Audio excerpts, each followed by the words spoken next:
two separate groups devoted years to figuring the expansion speed of our cosmos. They relied on distinct telescopes, separate techniques, and different patches of heaven. Once their findings arrived, the numbers clashed by a margin large enough to shatter assumptions. We are discussing 5 sigma, the benchmark that physicists demand before announcing a real finding.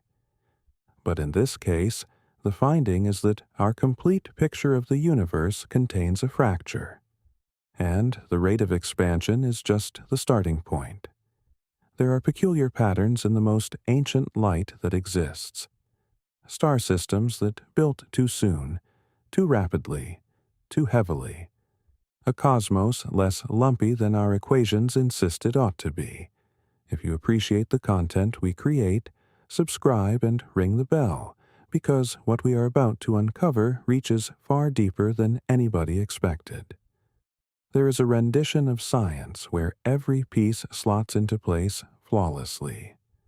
The formulas capture nature with precision. Data validates those formulas without exception. And the spaceship glides ahead with steady assurance. Through much of the 20th century, cosmology resembled that sort of science. The Big Bang model expected that a subtle shine of microwave energy should permeate the whole sky, a remnant from the cosmos's first instance, locked into the dropping thermals of expansion space. And when observers went looking for it, the shine was there at the forecast thermal, spread across the heavens in the forecast pattern. The model expected exact ratios of hydrogen, helium, and lighter nuclei created in the first minutes of universal history. And when analyses were performed on the most ancient stars, the figures aligned with impressive fidelity. It expected that galaxies would not scatter themselves randomly across space, but would organize along a complex lattice of threads and planes encircling enormous empty gaps. And when volumetric surveys charted hundreds of millions of galaxies, the cosmic lattice was exactly where the mathematics said it must be. The baseline cosmic model called lambda CDM evolved into the most thorough and reliably predictive account of the large-scale cosmos ever built by human intellect. Scientists active in the 1990s and early 2000s described a golden chapter of cosmology, an interval when the core values of the universe were being measured with unmatched sharpness, and the baseline model was being validated at every stage. And then the sharpness grew too fine, and the problems concealed beneath it started to emerge. The unease formed in fragments. A minor mismatch here, a faint statistical strain there, an irregular pattern in one dataset that could vanish with more data. Researchers are justifiably doubtful of single anomalies because the record of science is crowded with signals that appeared meaningful and then evaporated under tighter analysis. The initial fractures in the baseline model were recorded and tracked and shelved with the assumption that advances in technique would eliminate them. That assumption has been disproven in a manner that the field can no longer ignore. The anomalies have endured through steadily refined data. Multiple have grown more pronounced with time instead of less.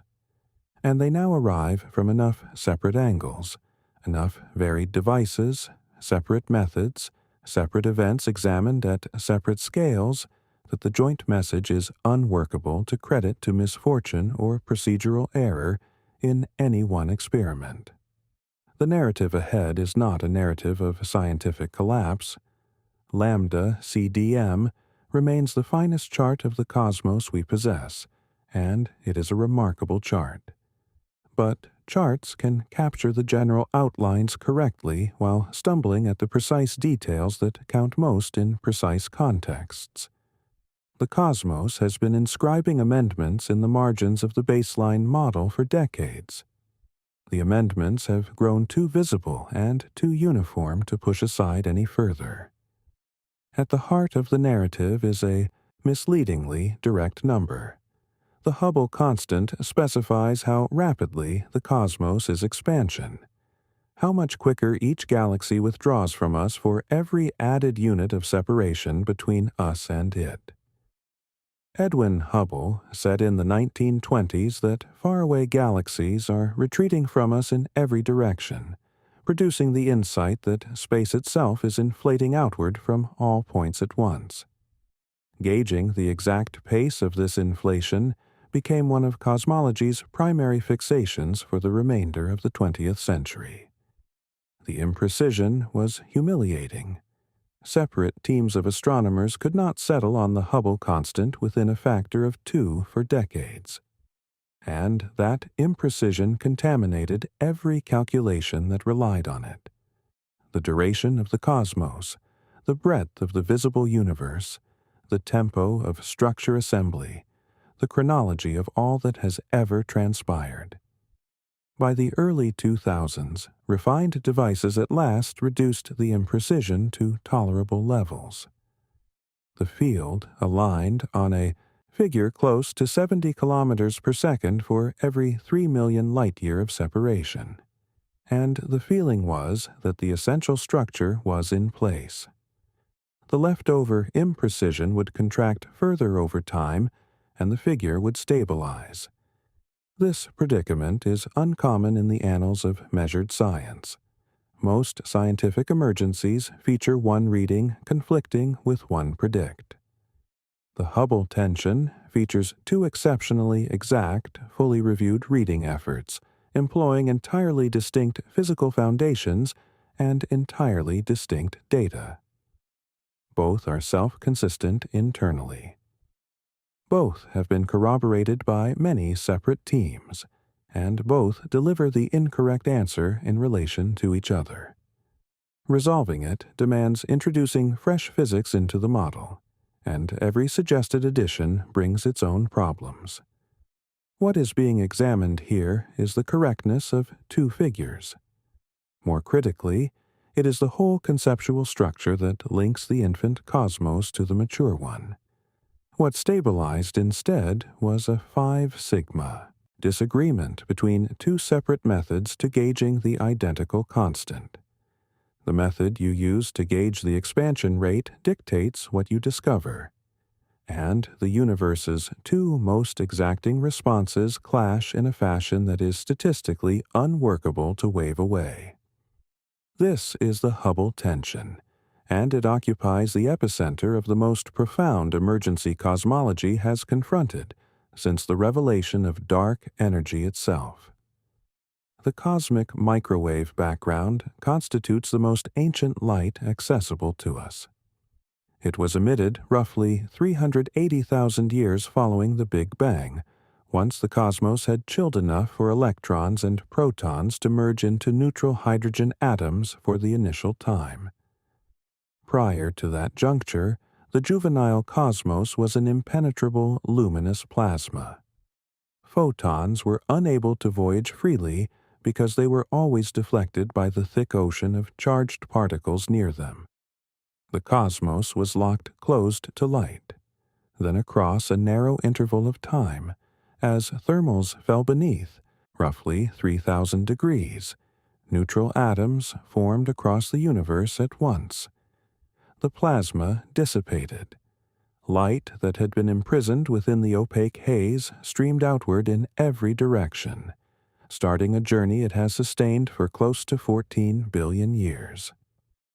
Elongated by universal expansion to extended wavelengths, attenuated by the immense distances traversed, those photons arrive at our devices today as a gentle murmur of microwave energy at a thermal of 2.7 degrees above absolute zero. The background is not a blank homogeneous luminance mapped with enough precision. It discloses an elaborate pattern of thermal waves, warm patches, and cool patches that deviate from the mean by roughly one portion in 100,000. These waves are the signatures of quantum variations from the earliest instances of reality. magnified by inflation to visible scales, and then also molded by the physics of the early plasma. They encode a nearly staggering quantity of data packed into these minute thermal differences. The Planck satellite charted this background with the sharpest angular clarity and precision ever achieved. Working from 2009 through 2013, the research team derived exact figures for every major cosmic variable. By examining the statistical qualities of the thermal differences, especially the angular scales at which warm and cool regions group most noticeably. The physics deeper this derivation depends on acoustic vibrations in the early plasma, compression waves moving through the scorching dense ionized material at roughly half the velocity of light. Fixing a favored dimension that matches the furthest reach, such a wave could journey before the plasma solidified at recombination. Determining the visible angular extent of that dimension on the heavens, paired with the computed physical span of the sound horizon, exactly establishes the expansion history and present expansion pace. The Planck collaboration's finding. The Hubble constant at present should equal 67.4 kilometers per second for every 3 million light-years of separation with an uncertainty below 0.5%. This is not simply an observation of the young cosmos. It is a forecast, a definite declaration about what any separate reading of the universe's present expansion pace should reveal if the baseline model exactly portrays the progression from 380,000 years following the Big Bang to the current day. Confirm the forecast with separate data, and you have validated the model. Fail to confirm it, and something in the model is flawed. The Planck satellite's observation stands as one of the most intricate reading campaigns in the history of astronomy. The device functioned at many frequencies concurrently, enabling scientists to isolate the cosmic data from the microwave glow of the Milky Way and more foreground emitters. The thermal variations it detected were tinier than the thermal interference of the sensors, demanding years of meticulous calibration and methodical error assessment. The later cosmic variable derivation engaged many separate analysis groups employing distinct statistical methods, all reaching harmonious conclusions. The Planck finding is not a hasty calculation. It is the output of a complete generation of exactness reading science. The predict collapses. The separate data deliver a much greater figure, and both the forecast and the separate data have been validated to within 1% precision. The baseline model connecting the early cosmos to the contemporary one is making two conflicting responses about the identical physical reality. That conflict is one of the most critical unresolved challenges in modern physics, and every major cosmic campaign of the nearing decade will commit large resources to deciphering it. The other approach to gauging the universe's expansion pace constructs a sequence of calibrated distance readings, step by step outward, into the contemporary cosmos. The strategy is graceful in concept. Locate objects whose inherent luminosity is set via separate calibration. Contrast that inherent luminosity against how luminous the object seems in the heavens and derive distance from the ratio. Gather enough such readings spanning an enough span of separations, and you can ascertain how rapidly space is inflating today with elevated accuracy. The outcome is termed the cosmic distance ladder, and the diligence with which its steps have been built and validated marks some of the most excellent observed astronomy ever conducted. The initial step employs Cepheid variable stars. These are enormous oscillating stars that intensify and fade in a steady cadence over intervals, spanning from several days to several weeks. The essential attribute of Cepheids, identified by Henrietta Swan Leavitt in 1908 through devoted scrutiny of variable stars in the Small Magellanic Cloud, is that their oscillation interval is fairly connected to their inherent brightness. Longer interval Cepheids are inherently more brilliant. Determine the interval of the oscillation and you establish the actual brightness. Compare that to how bright the object seems in the heavens, and you possess a dependable distance. This interval brightness connection has rendered Cepheid stars the primary devices of extragalactic distance assessment for more than a century, with Cepheids providing trustworthy distances reaching tens of millions of light-years. The latter advances its later step to Type 1a supernovae. These are detonations of white dwarf stars, defunct stellar cores that have gathered enough mass to initiate a cascading thermonuclear chain explosion that entirely annihilates the star in the event so powerful that it briefly outglows its whole parent galaxy. Because the process initiating the detonation is physically bounded, these supernovae exhibit a distinctive peak luminosity that can be normalized with adjustments for the speed at which the brightness drops. Type 1. A supernovae identified billions of light-years distant provide entry to an enormous sweep of universal history. The SH0ES partnership, under the direction of Adam Ress, invested over a decade building this ladder with outstanding precision.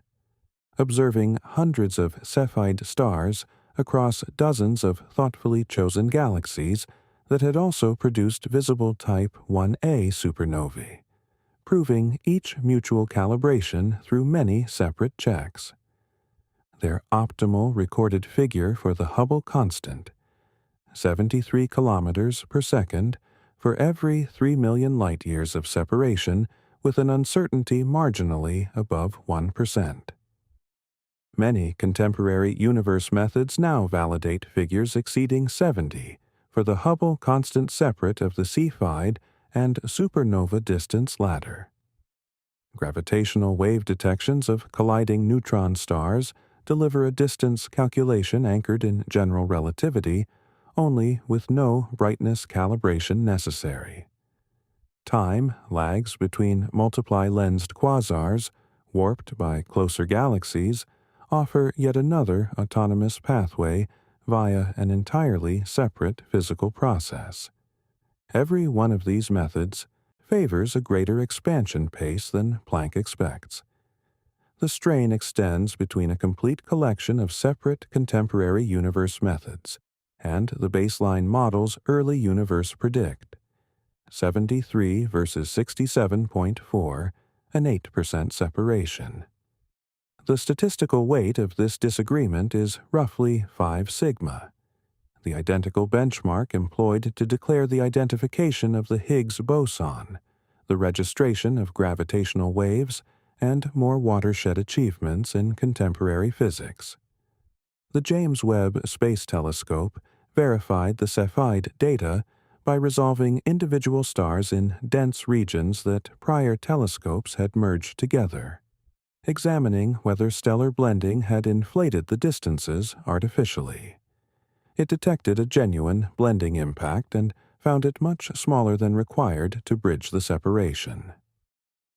The strain at 5 sigma endures.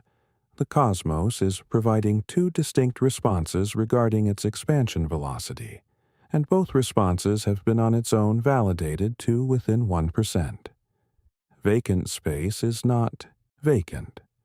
This determination, reached via the mathematics of quantum mechanics, is among the more unusual inputs conceptual physics has granted us, and the cosmos has seized it and achieved something with it that physics cannot account for.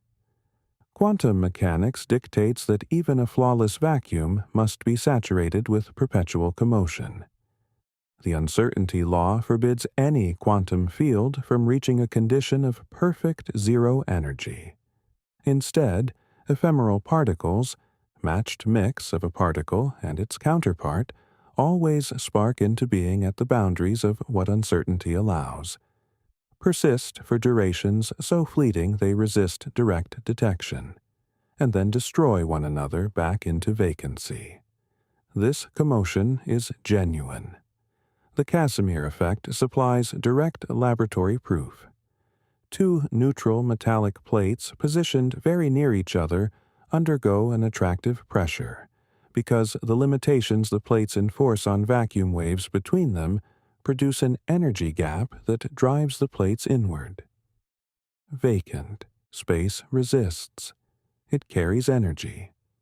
The cosmic constant dilemma surfaces when you attempt to compute how much energy. Aggregate the inputs from every particle variety in the standard model of physics covering every quantum field, oscillating in the vacuum, ascending to the energy threshold at which physicists expect both quantum mechanics and general relativity to be concurrently applicable. The output is a vacuum energy density roughly 10 to the exponent of 120 times greater than the cosmic constant. We detect propelling universal acceleration, expressed in complete notation. This juxtaposition appears as though the conceptual calculation is one trailed by 120 zeros larger than actuality. No alternative reading in the history of science has yielded a conceptual calculation that misses by this extent. The cosmic constant dilemma is not a refinement concern or a boundary event at the frontier of understanding. It is a devastating clash between the two most achieved theories in physics, quantum mechanics and general relativity, when they are requested to predict the identical measurable property. The cosmic constant dilemma has a historical aspect worth grasping. For decades following the gap between the quantum calculation and the detected figure becoming apparent, the cosmic community mainly opted to disregard it. The baseline model performed enough at the scales being investigated, and the constant could be handled as an adjustable variable to be fixed by reading. The revelation of dark energy in 1998 altered this. Abruptly, the cosmic constant possessed a detected value, and that value demanded explanation rather than mere acceptance. The vacuum energy challenge transitioned from being a disgrace at the periphery of conceptual physics to being a pivotal, unresolved challenge stationed at the nucleus of the most achieved cosmic structure ever built. If the vacuum energy possessed its conceptually figured value, space would warp so savagely that atoms, molecules, worlds, stars, galaxies, and every pattern we detect would be unattainable. The cosmos, as we detect it, demands a cosmic constant that is roughly 10 to the 120 tinier than the unprocessed calculation delivers. No physical process has been known that renders it this minute. No symmetry axiom requires this exact value. Every suggested answer, precise adjustment, supersymmetric removal, anthropic filtering across a terrain of possible vacuum energies, entails major conceptual obstacles and no laboratory confirmation. The cosmos accelerates. Dark energy is real, and the value of dark energy's density is a quantity that shatters physics. For a quarter century, after two separate collaborations uncovered universal acceleration in 1998, cosmologists regarded dark energy as a cosmic constant, a permanent, unchanging energy density intrinsic to vacant space itself. The lambda in lambda CDM marks this constant, and it was inserted into the model as the most basic possible accounting for the data. Simplicity in physics holds significance. When data can be accounted for with fewer suppositions, you should favor fewer suppositions until the evidence requires more. And for 2.5 decades, evidence was fitting with a constant. But fitting with a constant is a tentative claim. A fixed dark energy and a gradually shifting dark energy made nearly indistinguishable observed imprints across the span of universal history that earlier campaigns could examine. Distinguishing them requires exact readings of the universe's expansion across many distinct periods. Catching any evolution in the dark energy density as the cosmos matured. That degree of exactness demands a very given sort of device. The dark energy spectroscopic device affixed to a 4-meter telescope at Kitt Peak Observatory in Arizona was conceived and built for this objective. 5,000 automated fiber positioners rest in its focal surface, each capable of being a part directed at a unique galaxy or quasar target and channeling that object's light into a spectrometer. The device monitors 5,000 targets concurrently, logging exact separations and speeds for each one. Across its campaign, DSE has built a volumetric chart of the cosmos holding tens of millions of entities, spanning roughly 11 billion years of universal history. The most thorough such chart ever compiled. The central signature DSE captures is baryon acoustic waves. The identical ancient sound waves that inscribed distinctive scales in the microwave background, likewise inscribed them in the grouping pattern of galaxies. There is a favored spacing dimension of roughly 490 million light-years visible in how galaxies group in relation to each other, matching the span those ancient sound waves crossed before the early plasma solidified. This dimension functions as a standard measuring stick, tracking how its visible extent shifts as you examine varying universal distances, recreates the expansion and shape of the cosmos at every period.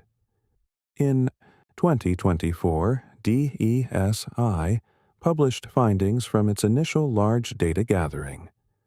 The findings favor a dark energy that is not entirely fixed. The given signature emerges in the equation of state variables, amounts that define how dark energy's density shifts as the cosmos stretches. A genuine cosmic constant has rigid values for these variables. DESI's findings are more described by values implying dark energy was somewhat more potent in the recent universal past and seems to be weakening. The statistical weight registers around 2.5 sigma beneath the 5 sigma detection benchmark, but directionally aligned across many separate analyses. Additional datasets from weak lensing campaigns and supernova collections have detected signs pointing in the identical direction. The DESI findings acquire further significance when situated alongside more separate analysis, pointing in the identical direction. The Pantheon Plus supernova collection examined with refreshed brightness readings and a bigger sample detects moderate tendencies toward dark energy evolution. Certain weak gravitational lensing analyses likewise favor cosmic variables fitting with gradually shifting dark energy. No individual sign from any of these collections achieves elevated significance on its own. But when separate devices investigating distinct physics at distinct scales always detect the identical directional sign, the aggregate weight of proof surpasses any single finding alone. The DESI 2.5 sigma sign is the most exact reading in this direction, but it did not form in isolation. If dark energy is shifting, the universe's destiny is no longer a resolved matter. A cosmic constant produces one given outcome: perpetual quickening expansion. Every galaxy withdrawing past every other galaxy's boundary. All stars in the end perishing. The cosmos becoming frigid and barren across unfathomable stretches of duration. A dynamical dark energy field has a destiny that hinges fully on how that field develops, It could diminish and permit gravity to slow and, in the end, reverse expansion. It could intensify and shred apart every pattern in the universe. The universe's conclusion, which we believed we grasped, may be the segment of the portrait we have been most mistaken about. There is a blemish on the most ancient snapshot of the cosmos. It resides in the southern heavens, spanning a territory roughly 30 times the visible breadth of a full moon, and it is detectably cooler than the encircling microwave background. The background itself is blanketed in thermal differences. That is expected and grasped. But statistical analysis of the complete Planck sky chart always determines that a cool territory this expansive and this cool should form by coincidence less than 1% of the time in a cosmos governed by the baseline model. Certain analyses placed the likelihood much beneath that boundary. The cool territory was initially known in data from the WMAP satellite and later verified at sharper clarity and precision by Planck. Many separate teams employing distinct analysis methods have confirmed its irregular nature. It has not faded under inspection. It endures. The most physically grounded reading is a supervoid, a massive, underpopulated territory of space situated between us and the background energy through which the early photons traveled on their extended passage to our sensors. When microwave background photons journey through an underpopulated territory in a cosmos where dark energy is propelling expansion, they surrender a modest quantity of energy via the integrated Sachs-Wolf effect. Approaching the void, a photon acquires some energy by descending toward the void's gravitational center. Departing the void, it must ascend back from that gravitational well. In a quickening cosmos, dark energy has inflated the void during the photon's crossing, rendering the departure gradient marginally steeper than the arrival gradient. The photon exits with slightly reduced energy compared to when it entered. Spanning a void reaching 1 billion or more light years, the collected energy reduction generates a cool imprint. When astronomers hunted for the supervoid, they located one, and real underdensity in the correct bearing at roughly the right separation of roughly 1.5 billion light years.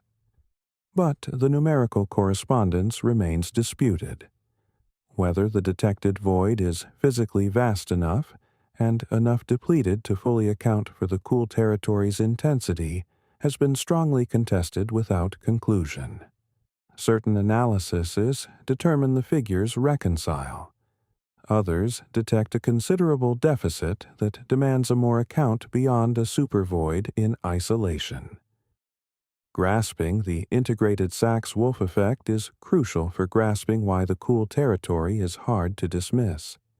In a cosmos lacking dark energy, gravitational wells made by matter densities would be unchanging.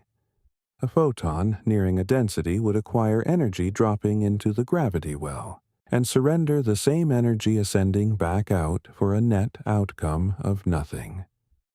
Dark energy modifies this calculation by causing gravitational wells to weaken as they inflate. Photons nearing a weakening well acquire energy descending and surrender less energy ascending, concluding with a modest net gain. For underpopulated regions, the reasoning inverts. Photons crossing through voids surrender a modest net quantity of energy. The cool territory, if produced by a supervoid, is the integrated Sachs-Wolf effect working across a void exceeding 1 billion light years. The substitute hypotheses that have not been eliminated include cosmic textures, topological imperfections remaining from symmetry rupture in the initial instance of the cosmos and the remarkable prospect of a bubble impact, the stamp of our universe having struck a neighboring bubble in an inflationary multiverse. Both stay conjectural. The cool territory occupies the southern heavens cooler than expected, with no, finally, proven origin after decades of study. The cool territory is one given anomaly in one given sector of the heavens. What arrives next is not one anomaly, but a coordination, a favored orientation that surfaces in the broad-scale structure of the microwave background itself, hard the most elemental premise in all of cosmology. The cosmic law is the structural weight-bearing foundation of the complete baseline model. It affirms that the cosmos is isotropic, statistically identical in every direction, and homogeneous, statistically identical at every position. Without this law, the formulas governing universal expansion cannot be universally employed. The Hubble constant would not be a singular universal figure, but could shift with orientation. Separations derived from red shifts would hinge on which orientation you observe. The microwave background would need to be decoded as a transmission from an anisotropic cosmos rather than a statistically uniform one. Every primary device of cosmic study would require elemental overhaul. In the years succeeding the deployment of the WMAP satellite, investigators scrutinized the two broadest scale shapes in the microwave background's thermal chart. These are the quadrupole and octupole modes, thermal differences that extend across the full sky rather than confined regions. In a uniform cosmos with arbitrary starting states, the alignment of these two shapes should be statistically separate from each other and separate from any material patterns in our universal vicinity. They are not separate. The surfaces of the quadrupole and octupole are intimately aligned with one another, and that coordination likewise roughly matches the surface of Earth's revolution around the star at the hub of our solar system and with the celestial equator. These are entirely human-set reference grids.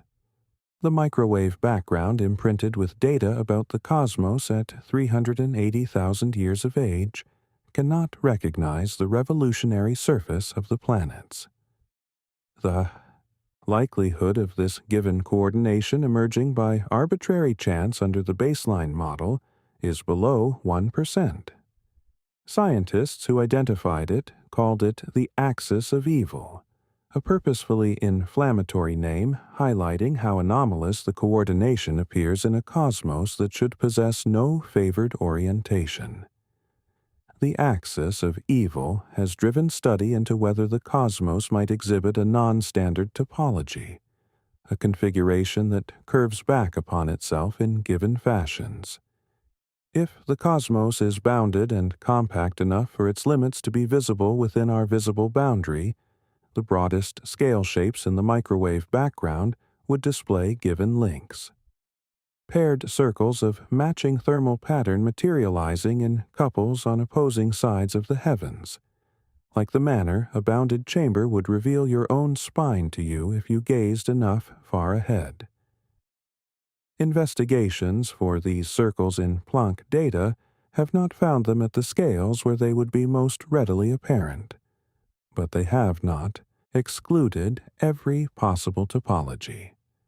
A cosmos with a given broad-scale topology could organically generate favored orientations without contradicting any regional physical law. The axis of evil persisted through the Planck satellite's more refined data.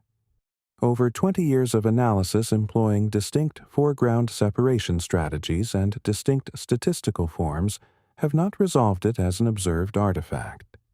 It persists either as a real broad-scale asymmetry in the universe or a procedural influence that has in effect concealed itself from every approach of identification pursued. If it marks genuine structure in the cosmos, the cosmic law is breached at the grandest scales we can detect. The axis of evil inhabits the 380,000-year-old microwave background. The identical favored orientation surfaces on its own in the pattern of the most remote entities visible in the present cosmos. Locating matching directional signs in two entirely disconnected datasets is not something odds theory can readily dismiss, and the second sign registers at 5 sigma. The microwave background exhibits a broad-scale thermal imbalance termed the dipole. One hemisphere of the heavens appears marginally warmer, the opposing hemisphere marginally cooler. This is the Doppler consequence of our passage through space, the gathered speed of our solar system traveling within the Milky Way, the galaxy traveling within its local assembly, and the local assembly being gravitationally drawn toward adjacent massive masses of material, all combine to a joint motion of roughly 370 kilometers per second in a given bearing. The ensuing thermal alteration is fully understood and foreseeable, and the bearing has been exactly set by the Planck satellite. This motion generates a verifiable expectation about the pattern of very remote astronomical entities. If we are traveling in a given bearing through space, the density of entities should be marginally greater in the bearing of travel. We are advancing toward those entities, so they seem marginally more packed per segment of sky and marginally sparser in the opposing bearing. This quantity-tally dipole in the pattern of radio galaxies and quasars should exhibit a foreseeable value and bearing found by the measured CMB speed. Many campaigns have now measured this event. In every instance, the measured dipole in the pattern of remote radio emitters and quasars is largely greater than what the CMB kinematic speed alone predicts. A thorough 2022 analysis employing more than 1 million quasars detected the surplus at roughly 5 sigma weight. Separate analyses employing distinct radio galaxy archives detect matching directional signs with similar statistical force.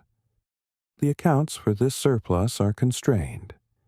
Either our aggregate peculiar speed through space is largely greater than the CMB dipole reading suggests, demanding a vast concealed buildup of material, propelling our complete universal vicinity without any evident gravitational signature in the regional galaxy pattern, or the cosmos has a genuine physical favored bearing embedded in its broad-scale structure at scales far exceeding our regional nears. And real cosmic anisotropy would signify the cosmos is not same in every direction when scrutinized at the scales of billions of light years, namely, where the baseline model most demands it to be. The cosmic ramifications of a verified broad-scale anisotropy reach well beyond the microwave background. Anisotropic expansion would influence how we decode the redshift separation connection for galaxies. When we quantify the redshift of a remote galaxy and translate it to a separation employing the baseline Hubble constant, we presume the cosmos stretches at the same pace in every direction.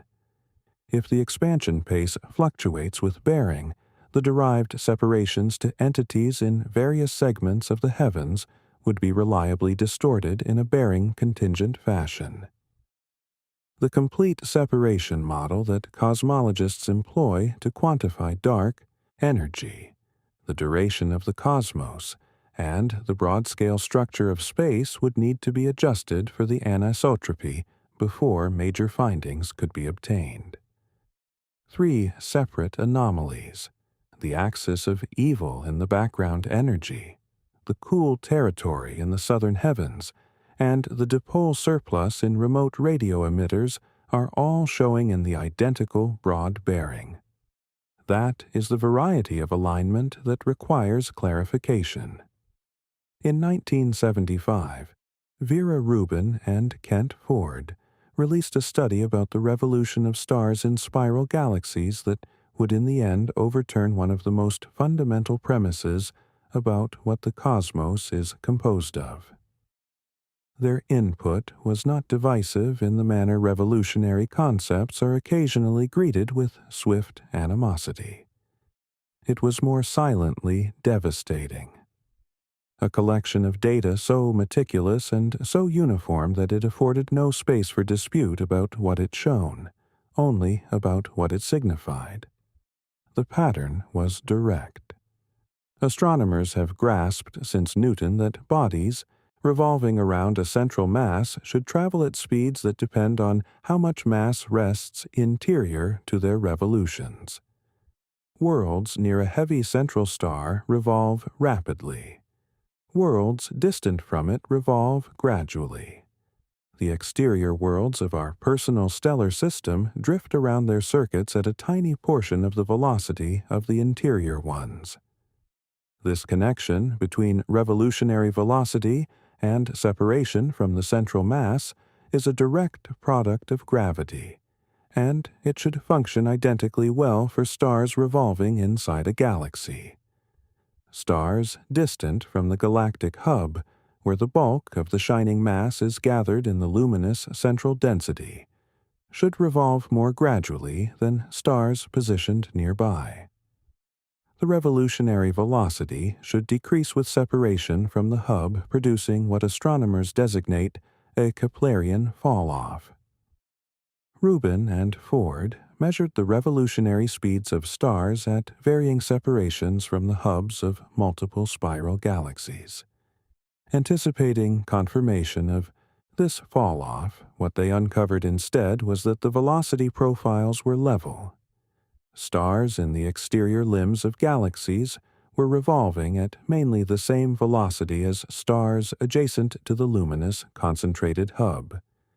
Not modestly slower, not fractionally slower, but basically equal.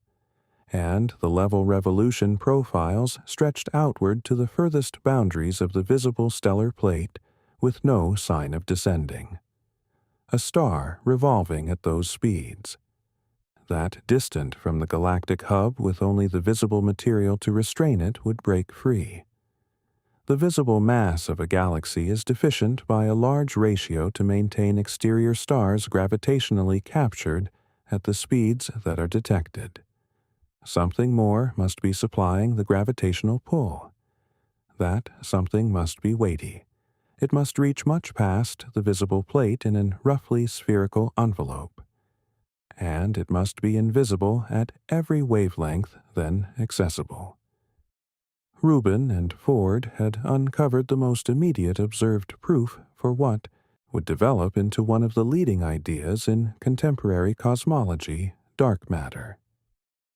The dark matter structure that arose from level revolution profiles in the 1970s gathered backing from many separate avenues in the years that ensued.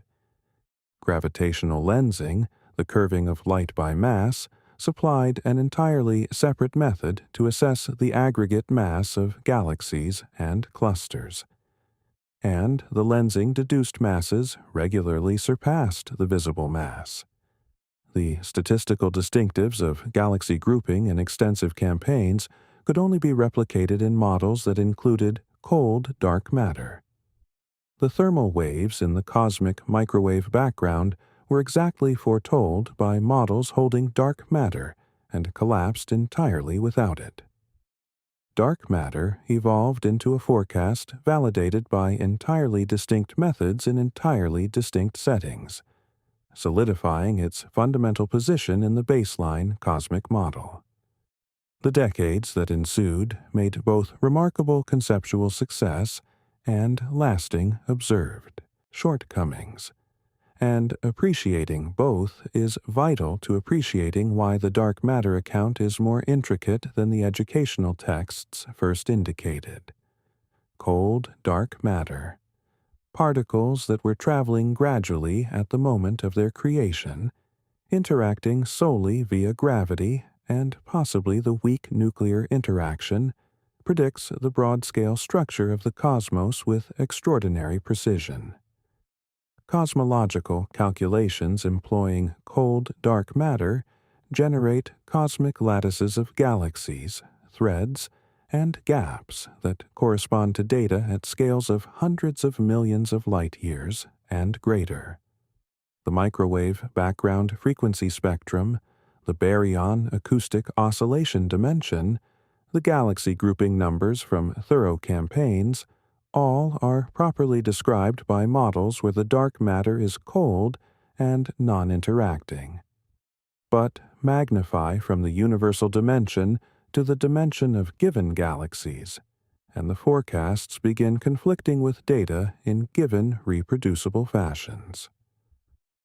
Each shortcoming category has a name, and the names together read as a formal accusation of the elementary cold dark matter portrayal. The core cusp problem is the initial one. When you compute the assembly of a galaxy-scale dark matter envelope from the beginning employing cold dark matter, the resulting density profile exhibits a distinctive configuration. The density of dark matter climbs sharply as you advance toward the middle of the envelope. This is a mathematical cusp. The density rises abruptly without plateauing, growing increasingly packed toward the nucleus. Every detailed cosmic calculation, regardless of the given algorithm or research institution that executes it, generates this cusped interior profile. The predict is dependable and uniform. When astronomers gauge the genuine dark matter pattern inside actual dwarf galaxies, compact low-brightness systems where dark matter commands the gravitational budget and the interfering effects of stellar mass on the dynamics are fairly minor. They reliably detect something opposing. The dark matter in actual dwarf galaxies exhibits a level core density pattern in the middle. The density does not surge sharply inward.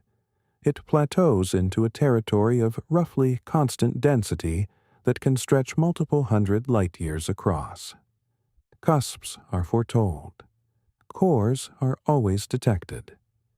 This clash is not a borderline statistical consequence. Cores and cusps are qualitatively separate shapes for a density profile demanding distinct physics to generate. Analyses of the most fully examined dwarf galaxies employing stellar dynamics and more methods to deduce the deeper mass patterns detect core profiles in a large portion of them. The opposition to the cold, dark matter predict is methodical and has continued for more than 20 years of steadily sharper data. One of the most consequential analyses of the core cusp problem arises from secluded dwarf irregular galaxies. Compact galaxies with ongoing but not aggressive star creation that are not satellites of grander systems. For these galaxies, tidal interactions from a parent galaxy cannot have modified the dark matter pattern, and the star creation history is moderate enough that severe supernova feedback is improbable to have propelled large gas ejections. When the dark matter density profiles of these secluded field dwarfs are gauged, they still exhibit core patterns. The baryonic feedback reading for core generation demands considerable star creation, especially focused at the middle of the galaxy, to produce the gas ejections that convert cusps into cores. In systems where this category of star creation plainly did not happen, the core profiles that should not exist according to cold dark matter remain present. The suggested answer within the cold dark matter structure invokes the feedback of visible material. When heavy stars form in a galaxy's central territory, they in the end detonate as supernovae, discharging vast amounts of energy and propelling sudden ejections of gas. As gas is abruptly expelled from the middle of a galaxy, its gravitational effect on the covering dark matter shifts suddenly. The dark matter reacts by expanding outward modestly and across many cycles of star creation and gas ejection. A cusped dark matter profile can hypothetically be converted into a chord one. This baryonic feedback process is physically grounded and has backing from some calculations, but it demands given states. The correct quantity of star creation focused at the correct mass dimension with the correct scheduling of feedback episodes, and it struggles to account for core profiles in dwarf galaxies with not enough stars to have propelled the requisite gas ejections. The missing satellites problem targets a distinct dimension. Cold, dark matter calculations of Milky Way-scale galaxies generate a primary galaxy accompanied by an entourage. Hundreds to possibly thousands of tinier dark matter subenvelopes circling the primary galaxy, each one a potential host for a companion dwarf galaxy. The layered character of structure assembly in cold dark matter produces this forecast organically. Grand envelopes are built from lesser ones, and the vestiges of that construction process deposit a plentiful swarm of companion substructure. Astronomical campaigns of the Milky Way's companion census have detected far fewer. For the majority of contemporary astronomical history, just around a dozen traditional dwarf galaxy satellites were identified. More thorough campaigns employing digital sky archives sensitive to very dim and diffuse stellar systems have expanded the tally much, revealing multiple dozen ultra-faint dwarfs that eluded prior identification owing to their very subdued surface luminosities. The most generous present census, factoring in campaign incompleteness adjustments, reaches roughly between 50 and perhaps 100 confirmed or suspected companion galaxies. Cold, dark matter calculations habitually predict multiple hundred to over 1,000 sub-envelopes competent at hosting visible galaxies around a Milky Way-scale parent. The shortfall is genuine and considerable. One reading that maintains cold, dark matter invokes the ultraviolet energy made by the earliest stars and quasars after the universal dark era concluded. This Ryanization occurrence, happening roughly 600 million years following the Big Bang, saturated the cosmos with energetic photons that warmed and vaporized the gas within compact dark matter envelopes before stars had chance to form, depositing behind dark, invisible substructure that circles the Milky Way without any affiliated stellar inhabitants. If the majority of the forecasted sub-envelopes are dark, emptied of any stars by Ryanization, the companion galaxy tally would be much below the aggregate sub-envelope tally. The coming companion inventory of the Milky Way is among the most tangible predicts of the dark matter model with a given schedule for answer. The Vera-Rubin Observatory's LSST campaign started scientific operations in 2025 and will span the complete southern heavens to sensitivities far beneath any prior campaign. Within several years of working, it will have identified mainly every companion galaxy more luminous than several hundred solar luminosities within multiple 100,000 light-years of the Milky Way. If dark matter's predict of hundreds of bright satellites is accurate, LSST will locate them. If the forecast falters, it will falter in an unavoidable and statistically rigorous manner, with a device conceived expressly to remove the completeness contentions that have sustained the problem as unresolved. The missing satellites problem is nearing its final analysis. The reading has numerical boundaries. Not every absent companion can be credited to reionization. The envelopes most impacted are the tiniest ones, and the shortfall reaches into mass regions where reionization should not be fully operative. The Legacy Survey of Space and Time, working with the Vera-Rubin Observatory, will identify companion galaxies to sensitivities much beyond prior campaigns. Its findings will either validate that the absent satellites are just too dim to have been detected before, or confirm finally that the forecast overestimates the companion census at a degree the model cannot accommodate. The too-big-to-fail problem is the most, in theory, forthright challenge of the trio. Cold, dark matter calculations of Milky Way-scale galaxies predict multiple, heavy, concentrated ones.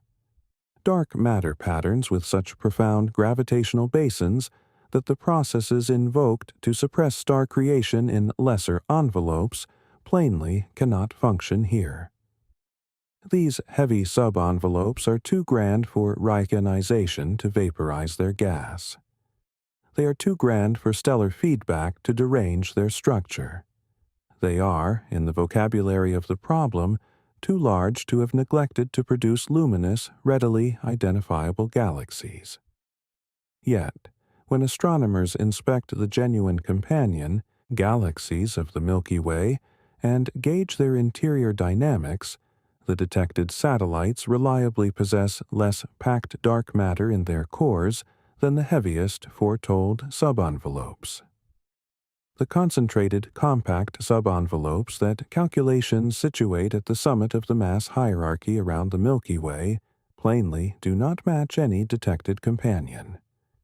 The predict is for readily identifiable concentrated systems. The data detects only diffuse, less weighty systems in that portion of the sub-envelope mass hierarchy. Suggested answers once more involve refinements to the feedback physics in the calculations. Perhaps actions with the Milky Way's plate gravitationally peeled some of the most concentrated sub-envelopes. Or perhaps stellar outflows and light were exceptionally proficient at dispersing dark matter in this given mass territory. These contentions demand meticulous adjustment and depend on feedback processes still uncertain in the calculations. The problem has been known for over a decade without a solution that convinces the complete spectrum of researchers who have examined it. The too-big-to-fail problem has an addition that pertains to galaxies across the cosmos. When the interior velocity spreads of dwarf galaxies in various settings are gauged and employed to deduce the masses and central densities of their dark matter envelopes, a tendency surfaces. The heaviest foretold sub-envelopes are always missing from the detected directories of companion galaxies around Andromeda, and in the settings of field galaxies examined in cosmic analyses. The problem is not a regional peculiarity of our given galactic vicinity. It is a methodical distinctive of the contrast between cold, dark matter calculations and data of small-scale structure. Wherever that contrast has been performed meticulously together, the core cusp problem, the missing satellites problem, and the too-big-to-fail problem comprise a cluster of given linked shortcomings of cold, dark matter predicts at the dimension of given galaxies and their companion populations. The contrast with cold, dark matter's broad-scale triumphs is pronounced, and it has propelled 2 decades of concentrated effort on both observed and conceptual fronts without achieving agreement.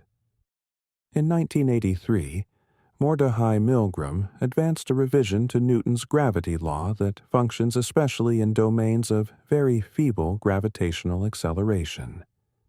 His construct MOND predicts that beneath a given critical acceleration boundary of roughly 1.2 times 10 to the negative 10 meters per second squared, far beneath anything found in the solar system or in any laboratory setting, the operative gravitational pull drops more gradually with separation than the ordinary inverse square law. At elevated accelerations, the revision is insignificant, and ordinary gravity is restored. At the feeble accelerations present at the exterior peripheries of spinning galaxies, the revised attraction is much more potent than ordinary gravity would yield, making level revolution profiles without any dark matter whatsoever. The achievement of Mond at predicting galaxy revolution profiles is not an approximate qualitative correspondence. Supplied only with the detected pattern of a galaxy's visible material, Mond predicts the complete configuration and value of the revolution profile with exactness and uniformity across hundreds of galaxies, extending over a broad spectrum of masses, scales, and surface luminosities. The predict functions for elevated surface luminosity spirals, lower surface luminosity dwarf spirals, and very dim dwarf irregulars. The deviation around the Mondi predict is notably tight. Even more notable is Mond's predict of the baryonic Tully-Fisher connection, the close link between a galaxy's aggregate visible mass and its peak revolutionary velocity. This connection is detected to exhibit minimal deviation around a given power law. Mond predicts this connection as a direct mathematical product of the revised attraction law. Cold, dark matter models contend with this forecast because in those models the dark matter envelope's input to revolutionary velocity is not singularly set by the visible mass. Varying envelope construction history can generate varying revolutionary speeds for same visible mass, introducing deviation that the data do not exhibit. Mond's shortcomings are equally essential to grasp. The construct falters at the dimension of galaxy clusters. Inside galaxy clusters, the visible mass, stars, and scorching gas is deficient, even with Mond's amplified gravity, to account for the elevated speeds of the part galaxies or the powerful gravitational lensing of background entities that traverses the cluster. Certain variety of undetected mass is still demanded in clusters. Even with Mond, the construct that removes the requirement for dark matter in given galaxies cannot remove the requirement for something like dark matter at grander scales. The contest between revised gravity and dark matter has persisted in making fresh observed analysis. One of the most compelling has been the bullet cluster, a configuration of two galaxy clusters that recently impacted. The scorching gas in the clusters, which engages electromagnetically, has been retarded by the impact and rests between the two cluster centers. The dark matter and galaxies, which are mainly non-interacting, have traversed through one another.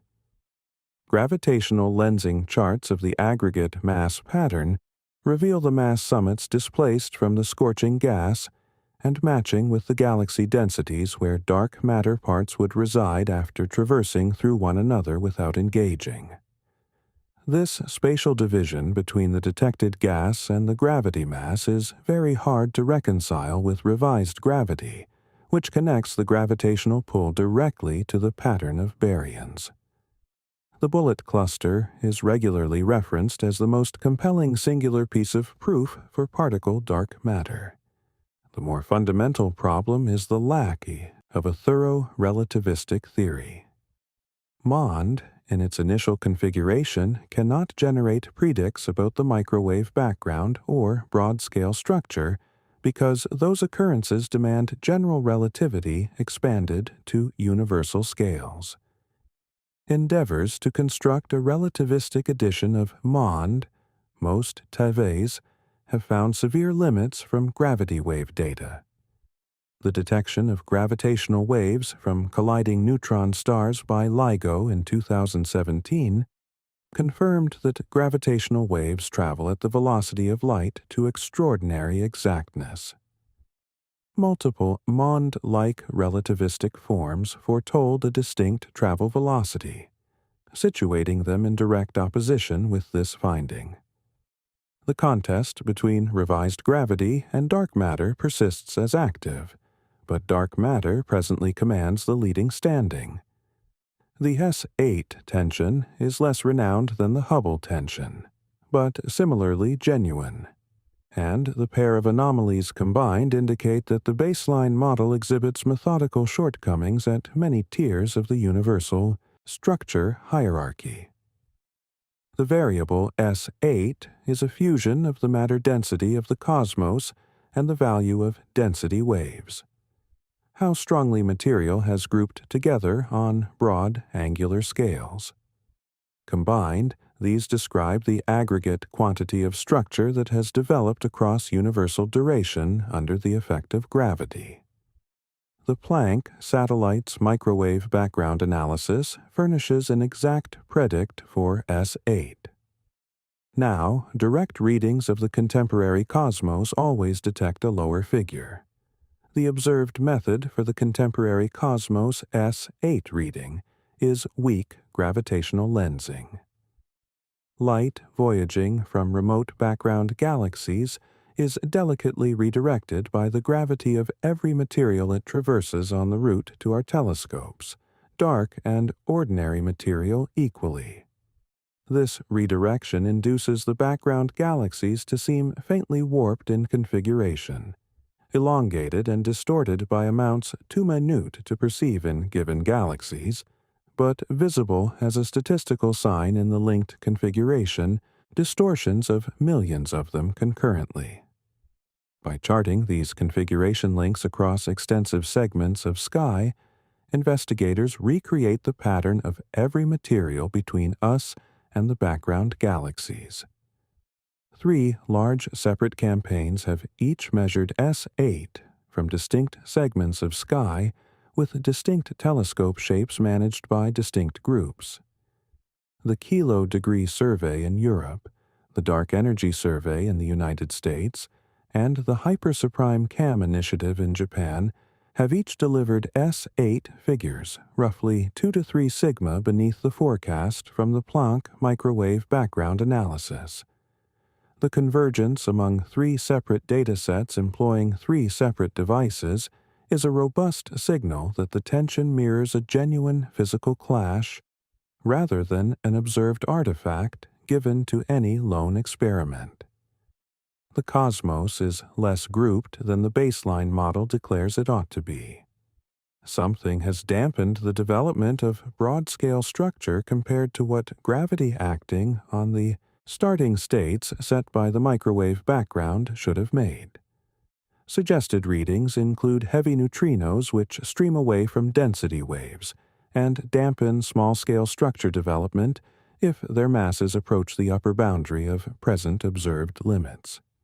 Dynamical dark energy that has been weakening across the recent universal past would decrease the tempo at which gravity constructs structure, reducing S8 from what a fixed dark energy would predict.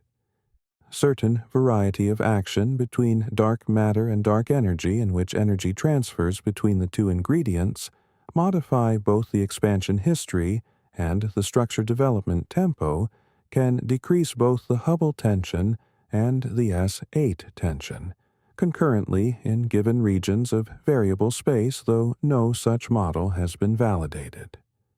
The link between S8 and the development tempo of universal structure supplies a direct observed analysis that supplements the lensing reading. The development tempo can be apart measured from the peculiar speeds of galaxies, especially from how strongly galaxies group in a fashion that hinges on whether the grouping is radially balanced or exhibits a warping along the viewing direction because of infalling dynamics. This method, termed redshift space distortion analysis, gauges a fusion of the matter density and the logarithmic development tempo of structure termed AHEF sigma 8. Merging weak lensing. S8 with redshift space distortion, F sigma 8 readings from the same campaigns furnishes a more thorough portrait of how structure is developing, and the merged limits always indicate toward moderately less development than Planck predicts. The pair of tensions combined, Hubble at 5 sigma, S8 at 2 to 3 sigma across 3 separate campaigns, comprise concurrent shortcomings of the baseline model in 2 distinct observed divisions. Resolutions to one tend to aggravate the other, implying the model's degrees of latitude are not separate, and that a solitary fresh component of physics must concurrently account for both. Galaxies are not just transported along by universal expansion like currents in swelling dough. They exhibit more speeds, peculiar speeds propelled by the gravitational pull of adjacent masses of material and the expulsion of adjacent underpopulated gaps. A galaxy cluster descends toward an adjacent supercluster of galaxies. Galaxies at the periphery of a gap stream outward beyond it.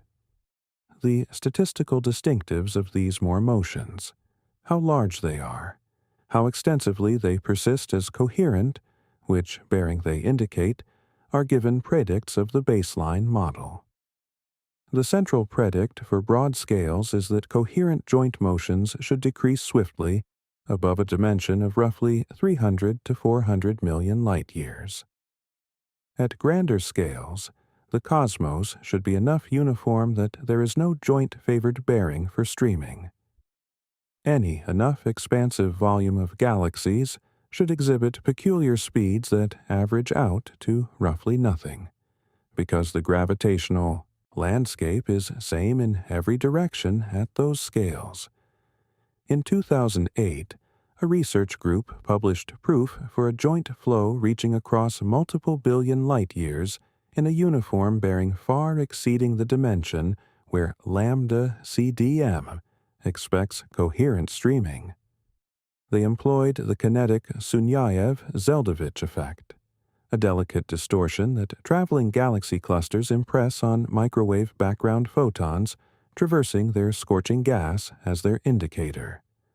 By combining this sign across hundreds of clusters and searching for a uniform directional pattern, they deduced a coordinated motion they termed dark flow, hinting some immense gravity source, possibly beyond the visible boundary, attracting material in a single bearing. The ensuing scholarship has been divided. Certain analyses of separate peculiar speed collections detect surplus joint flows. Others detect flows matching the baseline model once methodical errors in separation readings are fully addressed. The Cosmic Flows compilation, published in 2023, and constituting the greatest and most fully compiled peculiar speed directory in existence, has been examined by many groups with diverging determinations. Certain detect joint flows surpassing lambda CDM, predicts on scales of multiple 100 million light-years. Others detect alignment with the model within uncertainties. The effects of real surplus joint flows reach to the matter of what the cosmos resembles beyond our visible boundary. If coherent motions continue to scales nearing 1 billion light-years, and if the baseline model properly describes the material pattern within the visible cosmos, then there must be masses beyond our boundary that are gravitationally affecting what we can detect. The visible cosmos is not an isolated pattern. Gravitational attractions do not honor the limit set by the velocity of light voyaging for 14 billion years.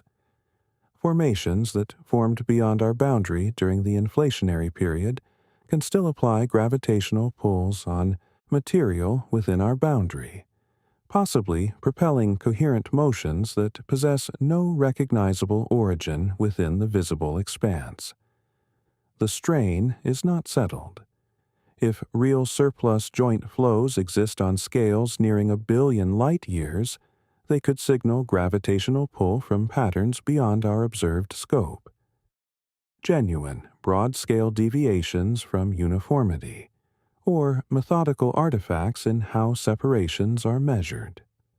Forthcoming campaigns with the Vera Rubin Observatory and more broad-scale structure missions will furnish the observed fidelity to examine these others finally. In the first minutes following the Big Bang, the cosmos was a nuclear forge working at thermals and densities that cannot be reproduced in any facility on Earth.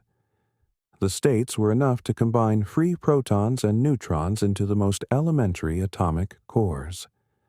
Hydrogen. a lone proton formed in the greatest volumes and still constitutes the enormous preponderance of ordinary material in the cosmos. Helium cores formed likewise, and the baseline model predicts that they should comprise roughly 24% of the ordinary material mass by the conclusion of nucleosynthesis 20 minutes following the Big Bang. Readings of helium amounts in ancient, pristine astronomical settings validate this forecast with elegant precision. Deuterium, a weighty variant of hydrogen with 1 proton and 1 neutron, was likewise created in foretold volumes that correspond to data in early gas patterns to within observed tolerances. Lithium-7 is the outlier. Big Bang nucleosynthesis computes a given primeval quantity for lithium-7 grounded in the baryon density of the cosmos. A figure exactly set from the Planck satellite's microwave background readings. The predict is roughly 4 × 10 to the negative 10 lithium-7 atoms relative to hydrogen.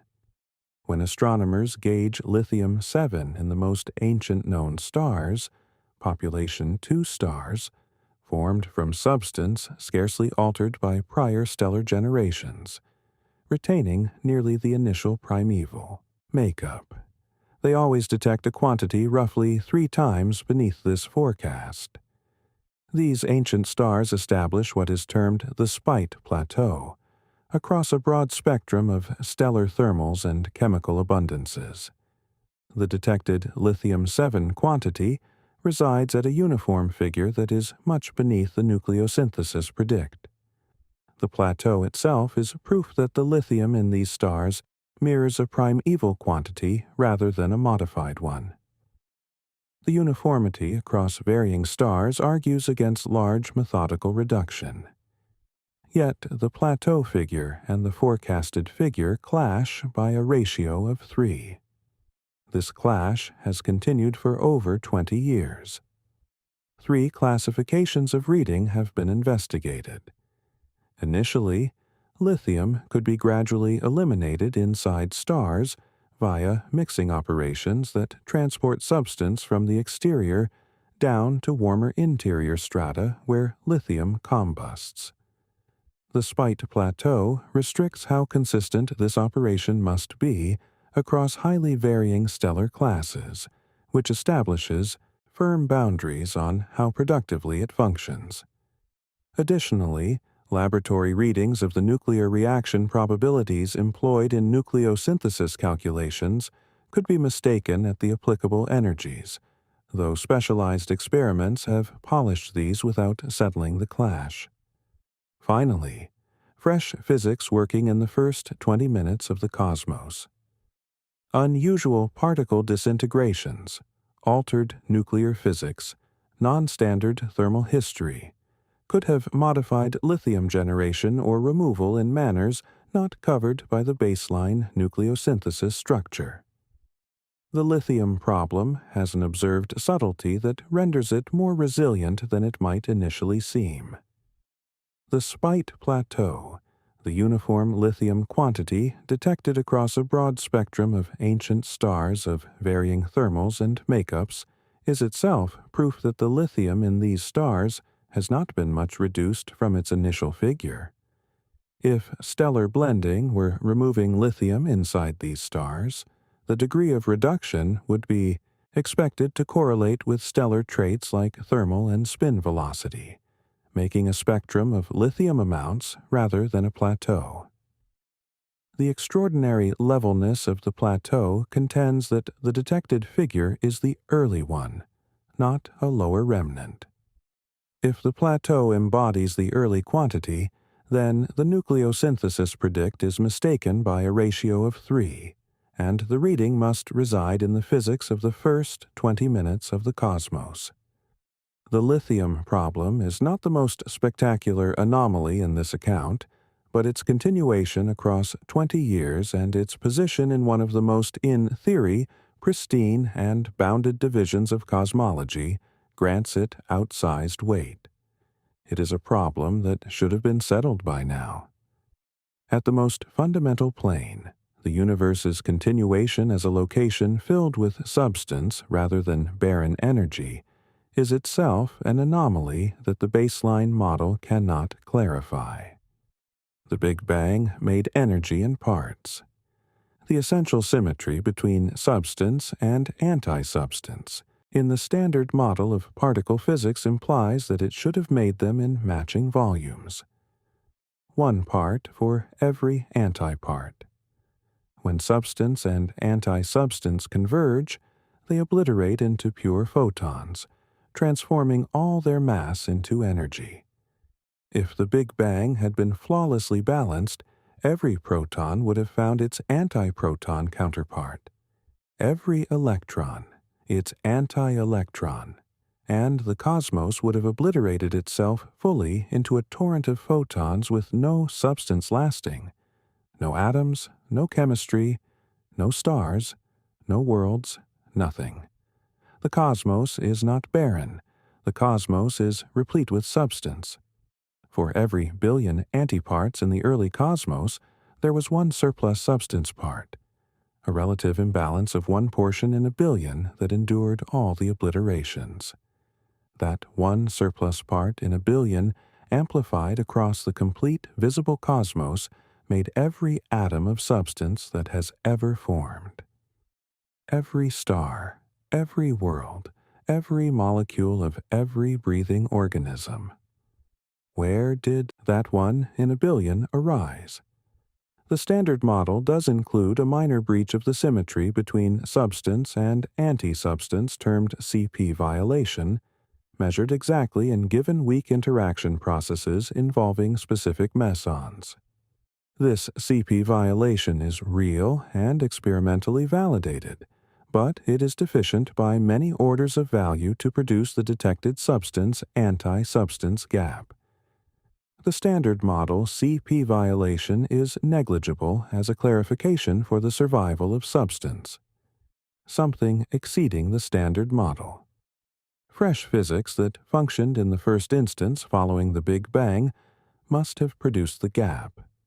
Suggested processes include leptogenesis, in which a heavy neutrino gap was set at elevated energies and later transformed into the substance gap via known particle physics channels.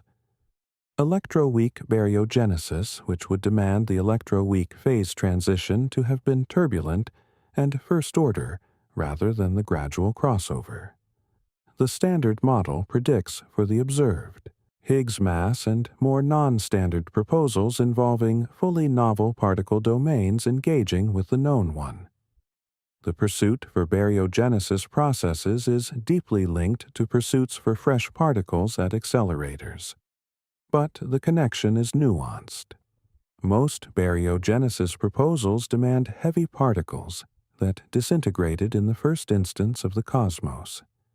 At the thermals of that period, the applicable particles would have been made thermally, but they are too heavy to be made at present accelerators. The finest prospect for lab advancement is not to generate these particles directly, but to detect low-energy products of their reality, such as CP violation in disintegrations of known particles or minute adjustments to standard model variables that would indicate the existence of physics exceeding the energy dimension presently reachable. The pursuit for these indirect markers is a main incentive for exactness reading initiatives at many installations globally. None of these processes has been validated experimentally. No fresh particle foretold by the given processes has been identified at the LHC or other accelerators. No uncommon disintegration or breach has been measured that demands these expansions. The substance anti-substance gap persists as one of the most profound unresolved matters in physics, and the universe's sustained reality as a substance-filled location is in a profound technical respect proof for physics exceeding the standard model that we have not yet located. Between the luminous threads of the cosmic lattice rest enormous regions of vacancy. These cosmic gaps are not simply sparse. They are underpopulated expanses of space extending hundreds of millions or even billions of light years, harboring much fewer galaxies than typical regions of the cosmos. Inside these gaps, the processes that produce magnetic fields in ordinary universal settings are at root missing. No stars detonate as supernovae to dispatch magnetic shock fronts through adjacent gas. No galaxy plates rotate and strengthen fields via their stellar generators. No streams from energetic galactic cores weave magnetic structure through the medium. By every physical expectation, the dilute intergalaxy gas inside cosmic gaps should be magnetically dormant to the threshold of unimportance. Data reveals the opposing account. The proof arises from gamma-ray astronomy via an indirect pathway. Very remote blazars, energetic galactic cores whose streams orient nearly directly toward us, discharge high-energy gamma rays that voyage across billions of light years. During that passage, the gamma rays periodically impact with lower-energy infrared photons from more galaxies, producing electron-positron mix in a process termed pair generation. These freshly made electrons and positrons transport the initial gamma-ray energy and swiftly emit it away as derivative gamma rays at lower energies, reaching our devices marginally dispersed in angle near the initial source location. If no magnetic field persists in the intergalaxy space those electrons and positrons crossed through, they emit their energy almost directly onward, making a corona of derivative discharge narrowly focused around the blazer. If a magnetic field is present, even a very feeble one, it curves the charged electrons and positrons as they voyage, dispersing the derivative discharge into a broader, more diffused corona. When astronomers examined the shapes of derivative discharge from many remote blazars, they found that the corona were more dispersed than zero magnetic field expects. The data demand a coherent intergalaxy magnetic field in cosmic gaps at an intensity of at minimum 10 to the negative 15 Tesla. Extraordinarily feeble by any commonplace measure, but coherent across scales of millions of light years in regions of space where no known astrophysical process can produce magnetic fields. Coherent fields are present. Data of this variety of gap magnetic field also assists in restricting models of magnetogenesis, the conceptual processes by which magnetic fields were produced in the early cosmos. If the fields are primeval, they transport data about the energy dimension and span of the process that made them. A field produced during inflation would exhibit a given correlation extent and value connection that contrasts from one produced during the electroweak phase transition, which contrasts once more from one produced during the quark-hadron transition. The given traits of the gap fields deduced from blazar gamma-ray corona, their coherence extent, their value, and how their intensity fluctuates between varying gaps could in concept discriminate between these proposals. This renders gap magnetic field data a potential window into physics from the first fractions of a second of universal history. The sole credible source for fields this early and this pervasive in the most profound gaps is the early cosmos itself. A primeval magnetic field produced during inflation or during the electroweak or quark-hadron phase. Transitions in the first instance following the Big Bang could have implanted the universe with a dim but coherent field that endured attenuation by expansion to continue in gaps presently. If this reading is accurate, these gap magnetic fields are direct observed vestiges of physics working in the first microseconds of the universe's reality, processes wholly beyond the baseline cosmic model. A fresh section in early cosmos physics would need to be authored to clarify them. the James Webb Space Telescope deployed in late 2021 and transmitted its inaugural scientific imagery in mid-2022. Astronomers had fully calibrated expectations. Webb would perceive more profoundly and more distinctly than any prior device, exposing the dim, juvenile galaxies of the earliest cosmos in answer that prior missions could just suggest. The baseline model foretold these early galaxies would be compact, dispersed, disorganized, the scarcely built newborns of a cosmos just starting to assemble structure through the gradual, layered gathering of material. A few 100 million years following the Big Bang, galaxies should still be constructions in development, not completed objects. Webb's inaugural deep field imagery contradicted that expectation instantly. The preliminary data disclosed galaxies at very elevated redshifts, matching periods just a few 100 million years following the Big Bang that seemed notably luminous, notably concentrated, and notably weighty. In preliminary analysis, some entities seemed to hold stellar masses same to the Milky Way, packed into regions much more compact than expected, considering how recently on universal temporal measures they would have required to form.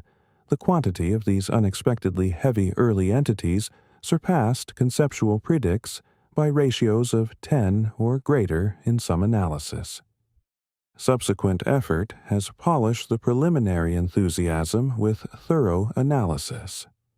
Certain preliminary candidates proved to be at lower redshifts than first projected, and some evident stellar masses were adjusted downward. But even following thorough reanalysis, a statistically meaningful surplus of luminous, heavy early galaxies persists across many separate groups employing many analysis forms. The baseline model of layered structure assembly in which galaxies develop gradually from compact components, combining across billions of years, has trouble making such heavy galaxies so promptly. Multiple readings are under study. The star creation output in the early cosmos may be much greater than baseline feedback models predict, permitting early galaxies to transform gas into stars much more rapidly. Early density waves may be grander at given scales than elementary inflationary models predict, furnishing more profound gravitational basins that hasten early construction.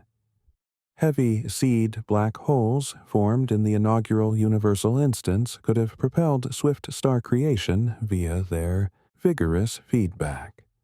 Each reading demands physics that is absent from the baseline model as presently structured.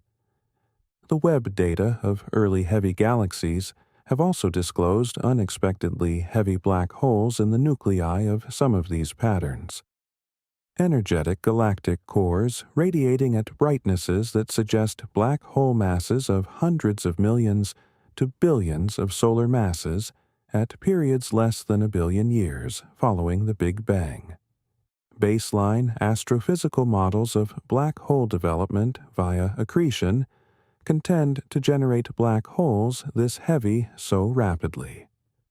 A black hole accreting at the conceptual ceiling pace starting from a stellar mass seed of roughly 10 solar masses requires roughly 1 billion years to develop to a billion solar masses.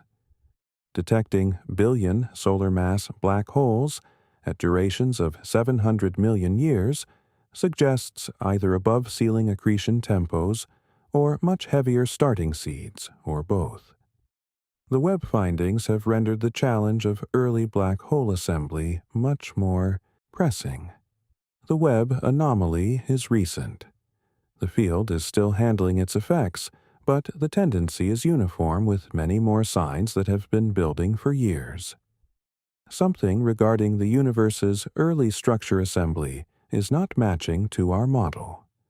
If galaxies form too rapidly and too heavily in the early cosmos, it would be unremarkable to also detect broad-scale patterns that surpass what the model declares the cosmos can construct. And that is exactly what campaigns have been detecting with mounting frequency and mounting statistical substance. The cosmic law merged with the baseline model's characterization of structure development predicts that the cosmos should become statistically uniform, even and unremarkable above a dimension of roughly 300 to 400 million light-years. Beneath that dimension, galaxies and clusters and superclusters can create distinct structured shapes. Above it, the cosmos should even out. Any enough expansive volume should appear statistically similar to any other because the grandest density waves from inflation are too minor at that dimension to generate coherent patterns. In 2021, Alexia Lopez reported the giant arc, a curved pattern of galaxies, galaxy clusters, and gas extending roughly 3 billion light-years in extent, situated roughly 9.5 billion light-years distant. Lopez detected it by examining galaxy spectra from the Sloan Digital Sky Survey and observing a prominent grouping of entities at the same separation, extending an enormous angular breadth on the heavens. The pattern's extent is roughly 10 times the conceptual ceiling dimension for coherent universal patterns under lambda CDM. Statistical analysis of its likelihood under baseline models delivers a figure around 1 in 50,000. That is not a delicate departure at the margin of consequence. 1 in 50,000 is a resounding alarm. The Hercules Corona Borealis Great Wall, initially reported in 2013 and expanded in later analysis, is more extraordinary still. Suggested pattern extending roughly 10 billion light-years if validated, constituting a large portion of the complete visible universe's breadth. Confirming its genuine scope and coherence has been hard because of its vast angular extent, and whether it marks a solitary linked pattern or a fortuitous convergence of many distinct densities is still contested. The giant arc, finding by Alexia Lopez, is at once a statistical opposition to the baseline model and visually remarkable in the campaign data. A curved strip of galaxy groupings extending a vast angle on the heavens, plainly apparent. Once the perception recognizes where to search, Lopez identified it during standard analysis of galaxy spectra and recorded its improbability prior to releasing. The pattern's finding emphasized how chance discovery still adds in contemporary data-propelled astronomy. The giant arc was contained in existing campaign data for years before anybody identified its character and scope. With automated detection devices now probing reliably for such patterns in coming campaigns, the inventory of potential broad-scale anomalies is probable to expand, furnishing more robust statistical limits on whether enormous patterns are uncommon waves or signs of something reliably incorrect with our uniformity premises. Additional vast patterns, the Sloan Great Wall, the Boss Great Wall, the South Pole Wall, have each in their era disputed the expected uniformity dimension. The tendency across campaigns is uniform. Each occasion, a more profound or more expansive galaxy campaign is concluded. Fresh, vast patterns surface at scales that approach or surpass the conceptual ceiling. Either the cosmos achieves uniformity at a much grander dimension than lambda CDM predicts, or the passage to uniformity does not form at the scales we have been probing. If the second option, the cosmic law collapses at its most fundamental observed analysis. The coincidence problem does not span a misaligned reading or an irregular pattern. It covers duration, especially the exact instant in universal history at which we discover ourselves, and the more attentively you inspect it, the more disquieting it grows. The cosmos holds two dominant energy ingredients: substance and dark energy. Substance, dark and ordinary merged, conducts itself directly under expansion. As the cosmos enlarges further, the same quantity of substance is distributed through a grander volume and its energy density drops. Dark energy under the cosmic constant reading does not thin in this fashion. It persists as constant per unit volume, even as the cosmos stretches, because it is a distinctive of space itself rather than of the substance within it. These two highly opposing conducts signify their ratio shifts drastically across universal history. In the early cosmos, substance prevailed overwhelmingly. Dark energy was present but was trivial compared to the concentrated substance of the juvenile universe. As expansion proceeded and substance thinned, dark energy's relative input expanded. Presently, dark energy constitutes roughly 68% of the aggregate energy accounting, while substance constitutes roughly 27%. The two ingredients traversed rough parity within the previous few billion years. In the coming era, as expansion proceeds and substance thins also, dark energy will grow steadily dominant, until substance is a trivial remnant in a cosmos directed nearly fully by the energy of vacant space. We inhabit the narrow transitional interval right now, not a billion years before, not a billion years hence, but exactly at the universal period housing the initial elaborate observers. Substance and dark energy are in approximate balance. The coincidence problem inquires why. There is no evident physical justification why observers should discover themselves at this given instant rather than at any other. The most frequent tried solution is anthropic reasoning regarding elaborate structure. Stars, worlds, chemistry. Observers can only form during a substance prevailing period where gravity can construct and sustain the requisite forms. Once dark energy fully prevails, and expansion quickens without restraint, no fresh stars can form, and no fresh elaboration can emerge. So observers will organically discover themselves in the substance prevailing or recently shifted period, because those are the exclusive periods fitting with their reality. The coincidence problem intensifies when you contemplate the exact scheduling involved. The shift from substance prevalence to dark energy prevalence. The instant when they traversed rough parity happened roughly 5 billion years before. Elaborate life on Earth surfaced roughly 4 billion years before.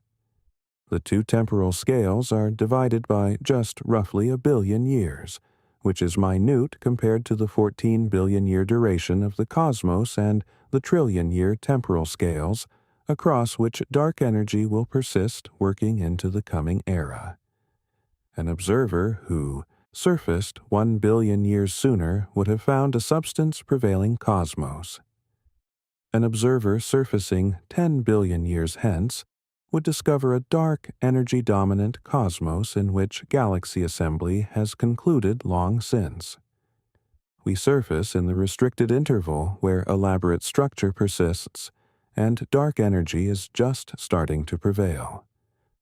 Whether this is filtering, alignment, or concealed physics persists as unresolved. The anthropic contention demands a multiverse or many universal periods to draw filtering from, and it deposits a philosophical discomfort. The universe's most conspicuous attribute at the instant of detection may not possess a physical reading accessible to science.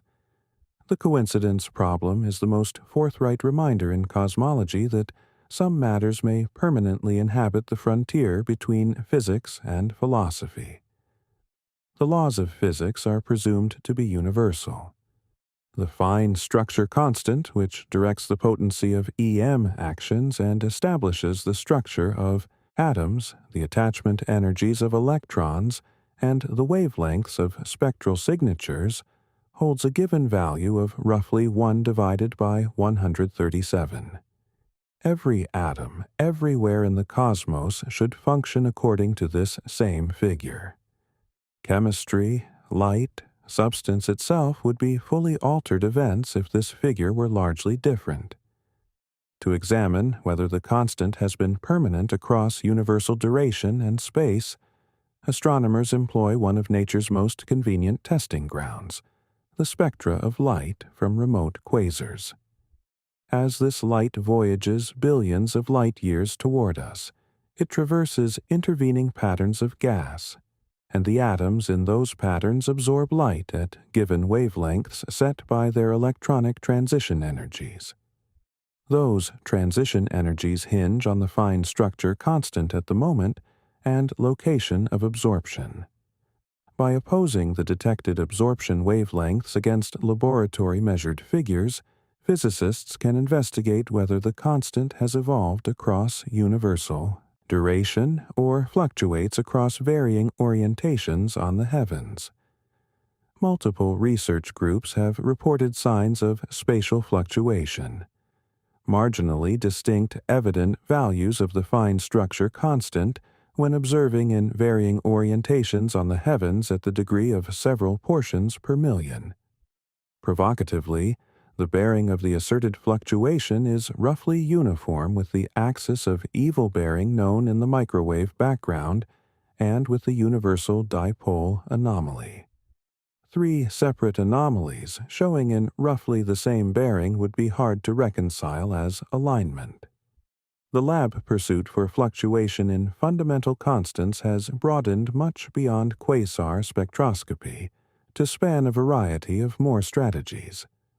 Laboratory contrasts of atomic timekeepers of varying classes which exhibit varying sensitivities to the fine structure constant can identify minute evolutions in its value across years of detection. The Oklo natural nuclear reactor in Gabon, which functioned roughly 2 billion years before, deposited isotopic ratios in adjacent patterns that can be contrasted against predicts, presuming the nuclear physics of 2 billion years before correspond to the present. Examination of the Oklo data establishes exceptionally firm limits on how much specific nuclear attachment energies, which hinge on the fine structure constant and the strong interaction constant, could have shifted across the previous 2 billion years. These many pathways of proof together construct a more thorough portrait of which classes of fundamental constant fluctuation remain possible. Separate checks employing distinct quasar collections and distinct analysis strategies have not always validated the fine structure fluctuation. The present scientific agreement is that any fluctuation is at or beneath the reading uncertainty, and no validated identification has been confirmed. But the uniformity of the asserted bearing across separate studies sustains the matter as active. A validated spatial fluctuation in fundamental constants would signify the laws of physics themselves are not consistent across the visible cosmos. That remote regions of the universe function by regulations that contrast marginally from what we quantify locally. The bedrock of science, the premise that physics is universal, would demand amendment. The cosmic law is the weight-bearing foundation of all contemporary cosmology. It affirms that the cosmos is uniform and isotropic at enough grand scales. The same density in every bearing, the same density at every position. Without this law, the formulas of general relativity characterizing universal expansion cannot be employed universally. The calculations of separation from redshift, the reading of the Hubble constant, the employment of the microwave background as a history of early states. Every primary device in the cosmologist's repertoire presumes this law is valid. The law has not been stringently set. It was presumed because preliminary data was fitting with it, and because it vastly streamlined the mathematics. As data refined, incompatibilities started gathering from many separate bearings. The universal dipole anomaly in radio emitters and quasars detects a favored bearing at 5 sigma weight. The axis of evil in the microwave background detects a uniform favored bearing at below 1% likelihood under isotropy. Enormous patterns like the giant arc and the Hercules Corona Borealis Great Wall imply the cosmos does not achieve uniformity at the scales lambda CDM predicts. The CMB, cool territory, designates a given sector of the heavens as irregularly cool with below 1% chance likelihood. Indications of spatial fluctuation in the fine structure constant imply possible territorial contrasts in physics. Collective flow anomalies imply coherent motion across scales exceeding the forecasted coherence extent. No solitary anomaly finally dismantles the cosmic law. Each one transports its given methodical uncertainties and its given doubters. But they are not separate. They have been gathering concurrently across separate devices, separate campaigns, and separate physical processes across a duration of 2 decades. The tendency is enough uniform that it can no longer be a part dismissed without confronting why all these separate analyses are always detecting problem in the same conceptual bearing. The collapse of the cosmic law, if validated by coming campaigns, would not abandon cosmologists without devices. Cosmological forms that do not presume isotropy and uniformity exist. They are just much more intricate to employ. The Lemaitre-Tolman-Bondi models, for instance, describe a spherically balanced but radially non-uniform cosmos. Bianchi models describe universes with given classes of anisotropy. These models have been investigated as conceptual substitutes, and some have been employed to examine whether given traits of the microwave background are fitting within uniform or anisotropic universes. The challenge is that abandoning the cosmic law vastly expands the territory of possible models and renders the derivation of pristine physical conclusions from data much more demanding. The law was embraced partially for its elegance, and substituting it demands accepting a much more intricate cosmos. If the cosmic law collapses at visible scales, cosmology requires a fresh bedrock, one that can integrate broad-scale anisotropy while still accounting for all the baseline model achieves correctly. That is a large reconstruction, and nobody has yet advanced a model that achieves it strongly. When physicists advance solutions to the Hubble tension, they typically introduce some variety of fresh physics in the early cosmos that alters the expansion pace prior to the microwave background being inscribed. The most fully examined such advancement is early dark energy, a transient ingredient of dark energy that existed in the early cosmos added meaningfully to the expansion pace near the period of recombination, then diluted away and became trivial. If early dark energy enhanced the expansion pace at that period, the sound horizon, the dimension that Planck employs to deduce the Hubble constant, would be more compact than the baseline model presumes, and the deduced expansion pace would move upward toward the distance ladder figure. The process is physically grounded. Frameworks can be built where the early dark energy is a scalar field that descends along a potential, temporarily imitating dark energy before growing trivial. The mathematics is manageable, and in some regions of variable space the Hubble tension is largely decreased. The problem is what early dark energy achieves to all else. Introducing more energy into the early cosmos does not only move the sound horizon, it also modifies the manner structure develops later. Particularly, it tends to amplify the value of density waves, elevating S8 upward at the instant when the data of weak gravitational lensing are detecting S8 to be too lower. Resolving the Hubble tension with early dark energy aggravates the S8 tension. The pair of anomalies are linked. Adjust the model in one bearing to repair one fracture, and the other fracture extends further. This interconnection is one of the most revealing traits of the present cosmic emergency. The baseline model's variables are not separate controls that can each be modified on its own. They are connected through the foundational physics of expansion, structure, development, and radiation compression. A model that in effect settles one tension while sustaining every other limit has been very hard to assemble. The history of suggested solutions to the Hubble tension furnishes a valuable chart of the conceptual domain.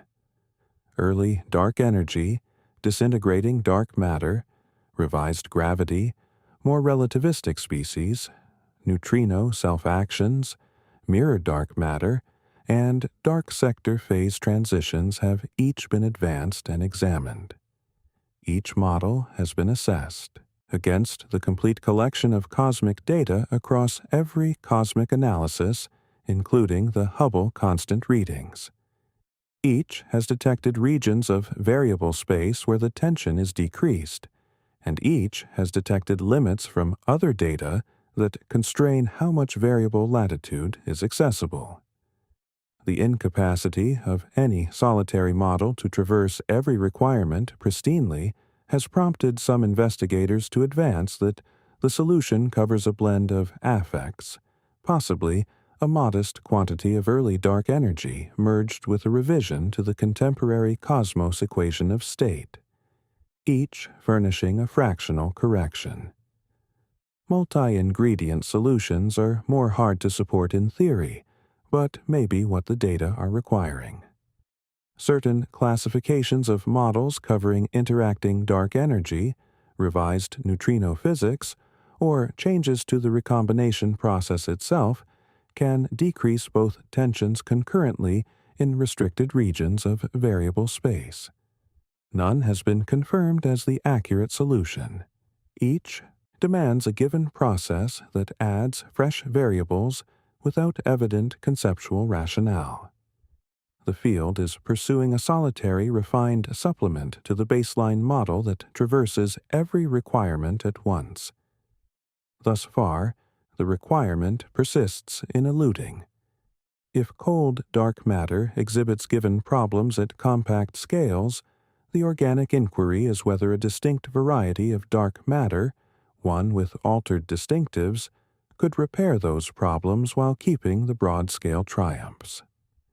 Multiple candidates have been examined intensively, each with unique distinctives and verifiable predicts. Warm dark matter substitutes the gradually traveling particles of baseline lambda, CDM, with particles exhibiting elevated thermal speeds. These more rapid particles cannot be enclosed to patterns beneath a specific dimension. Their thermal motion dismantles compact envelopes before they can form. The outcome is an organic dampening of compact scale structure. Fewer companion galaxies, more even central profiles. Warm dark matter in effect decreases the compact scale clash in galaxy tallies without disturbing the broad scale structure that cold dark matter describes properly.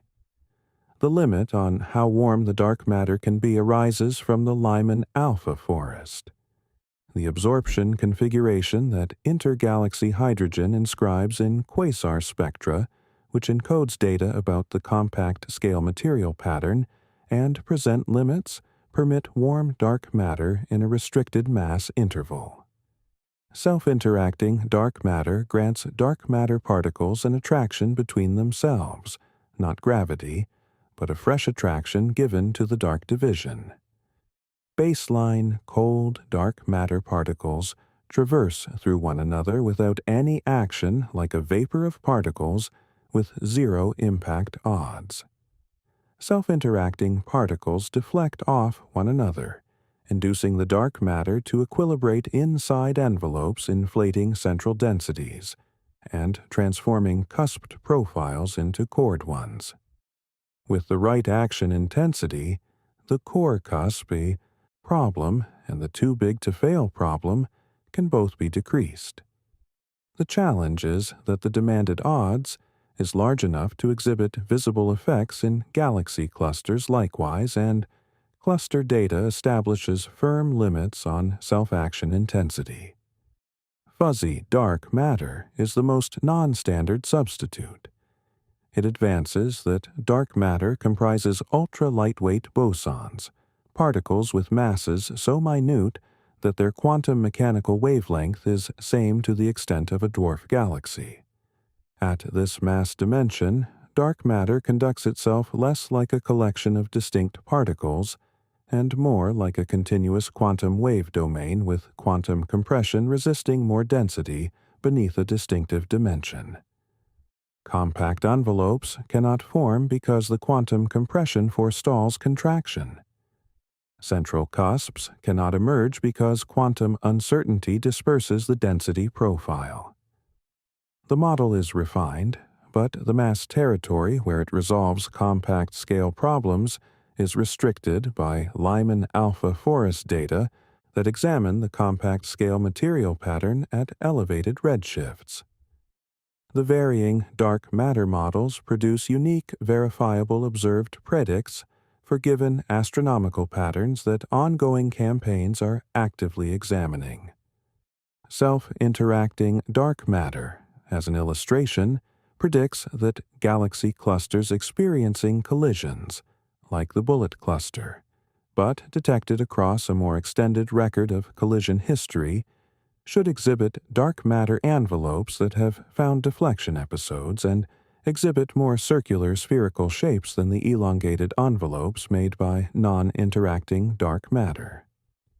Weak lensing configuration readings of cluster envelopes in extensive cluster collections are exactly the variety of data that can tell apart between self-interacting and non-interacting dark matter. Fuzzy dark matter predicts given granulated substructure in dark matter envelopes that would generate visible waves in the surface luminosity of gravitationally lensed arcs. The predicts are definite and the analyses are in progress. Every 3 substitutes produce unique, verifiable predicts. The Vera Rubin Observatory and the Euclid satellite will furnish the exactness readings of compact scale structure and companion population figures required to examine them. In the first microseconds following the Big Bang, the cosmos was so scorching and concentrated that even the notion of ordinary substance did not pertain. The states were enough extreme that direct gravitational collapse could form black holes from density waves in the early plasma. Not the contraction of expiring stars, but the spontaneous implosion of overdense regions in the radiation prevailing early universe. These are early black holes, and their potential reality has transitioned from conceptual novelty to active observed objective. The identification of gravitational waves from black hole collisions by LIGO and Virgo starting in 2015 granted early black holes renewed consideration. Multiple of the identified collisions covered black holes with masses in regions that are hard to account for via baseline stellar progression. Masses in the tens of solar masses and greater. In the called upper mass interval, where baseline stellar contraction is not expected to generate black holes productively, early black holes formed in the early cosmos would organically span a thorough mass pattern that could inhabit these atypical mass regions. Comprehensive observed studies have restricted early black holes much. Gravitational microlensing campaigns, which observe millions of stars in the Milky Way and its companion galaxies for temporary brightening episodes induced by compact entities traversing in front of them, have excluded early black holes as the dominant dark matter ingredient across the majority of mass regions. The gamma-ray background, gravity wave occurrence figures, and cosmic microwave background limits from the period of early black hole materialization add more boundaries. Narrow intervals persist as accessible, especially in the mass territory near 1/100th of a solar mass to several solar masses. Early black holes inhabit an atypical standing in the terrain of cosmic anomalies because they are concurrently a solution to multiple puzzles and a source of fresh limits. As a fractional dark matter ingredient, they could address the early heavy galaxy challenge by furnishing seed masses as a possible input to the gravity wave background. They produce verifiable imprints in coming LISA data. As entities formed in the earliest cosmos, they encode data about the early power spectrum on scales much more compact than those examined by the microwave background or galaxy campaigns. If early black holes comprise even a modest portion of the dark matter, the effects travel through many fields concurrently. The reality that their existence has not been validated or excluded in the most compelling mass regions renders them one of the more captivating, accessible prospects in early cosmos cosmology. Even if early black holes compose just a portion of the dark matter, they could perform a vital function as seeds for the supermassive black holes that form at the nuclei of heavy galaxies, covering the early heavy galaxies. Webb has been detecting at elevated redshift. Baseline astrophysical processes for developing supermassive black holes from stellar vestiges via accretion confront severe scheduling limitations. There is just not enough duration between the Big Bang and the periods when Webb detects heavy black holes in position to develop them from compact starting seeds. An advance from early black holes formed seconds following the Big Bang transforms that calculation at root, and coming gravity wave observatories will furnish much more robust limits on whether such a population is present. The 2024 DSI dark energy findings form during one of the most vigorous intervals of cosmic data gathering in history. Many large campaigns were concurrently making findings across varying analysis of universal structure, and the DESI sign for dynamical dark energy did not form in isolation. It formed alongside converging signs from weak gravitational lensing, baryon acoustic waves in separate collections, and conceptual forms that had been predicting this variety of evolution for years. The sign itself is not a revelation by particle physics benchmarks. 2.5 sigma signifies roughly a 1 in 80 odds of a statistical oscillation. But the bearing has formed in many analysis eyes, and the conceptual effects of validation are so momentous that the community is regarding it as a priority analysis for every device starting operations in the nearing decade. A dynamical dark energy domain exhibits an opposing path of destiny than a cosmic constant. Under the constant reading, the cosmos stretches always, becoming more vacant and more frigid across an inconceivable duration of time until the final black holes dissipate in a concluding murmur of Hawking energy, and the cosmos attains maximum disorder. This is the thermal demise scenario, tranquil, frigid, and permanent. Under a dynamical domain, the destiny is less set. The domain could intensify, accelerating expansion more rapidly until even atoms are dismantled in a vast rupture occurrence. It could diminish and invert, permitting gravity to in the end prevail over expansion in given regions or across the complete universe. It could fluctuate, alternating between intervals of quickening and decelerating. The configuration of the dark energy equation of state across the nearing few billion years establishes which of these destinies forms. The cosmic effects of DESI's dark energy findings reach to the matter of whether dark energy and dark matter might be linked in a fashion the baseline model does not span. In the baseline model, dark energy and dark matter are fully separate ingredients. Dark energy is a distinctive of vacant space. Dark matter is a particle ingredient of substance. But some conceptual forms permit them to engage. Dark energy can transition into dark matter, or they can transfer energy via a linkage.